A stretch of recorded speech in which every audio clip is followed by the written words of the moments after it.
Oh, absolutely. I no joke, no bullshit. I just spoke to a gentleman right before this meeting going through the exact same thing, where it's been up and down, mostly down with the sexual relationship with the wife. She's in her early 40s, perimenopause and everything else. And in his situation, though, to her credit, she is trying. She really is. And she sounds like a great woman. She's really trying. She feels horrible for not doing her part as wife, etc.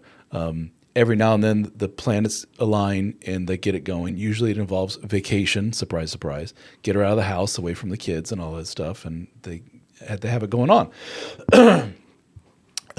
But this last time they got together in vacation, he was sharing that the old Johnson wasn't working right. And he's like, well, what the hell? And it wasn't a matter of desire. He really wanted to. He was ready to go, and it just wasn't cooperating. And he went to the doctor over it, and the doctor's like, it's nothing necessarily wrong with you. I can give you Cialis. Maybe that will help with something. And the doctor said to him, same thing I said, which is, and what you hinted at here, Joel, is the whole anxiety, it's in your head thing. It's, if you've been turned down for months at a time, made to feel kind of weird for having the desire, made to feel less than. In his situation, he's watching this stressed out wife going through all these changes, and she feels bad for not being able to do things. And he's an admittedly ADHD guy who has a really super high libido, and she can't keep up. And all this is spinning in his head, and then finally it's dropped in your lap. Here you go. Have at it. And he's just like, the body's not cooperating. It happens. And I do think it's probably all in your head, so to speak. No pun intended. Your big head.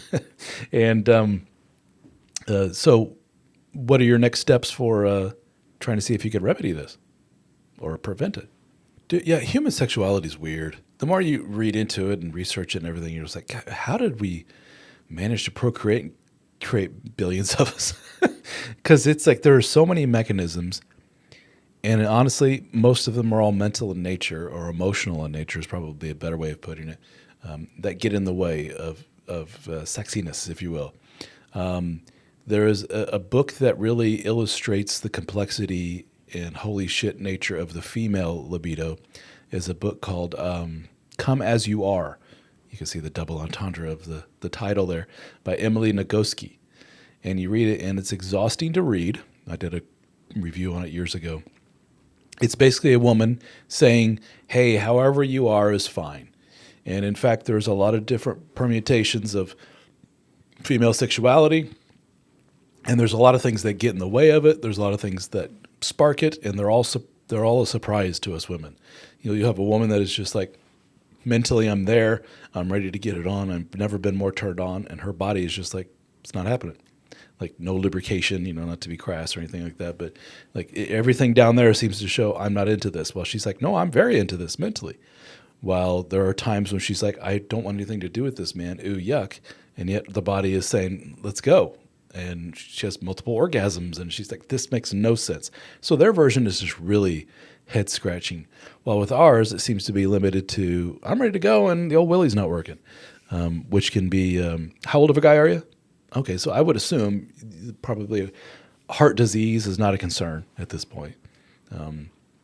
That's something the doctor right away. I'm no doctor. I married one, but I'm no doctor. But right away, they'll do the blood pressure and probably a blood test and all this other stuff just to rule that out. But I'm going to presume probably not the case. And then that'll follow up with, under any stress lately?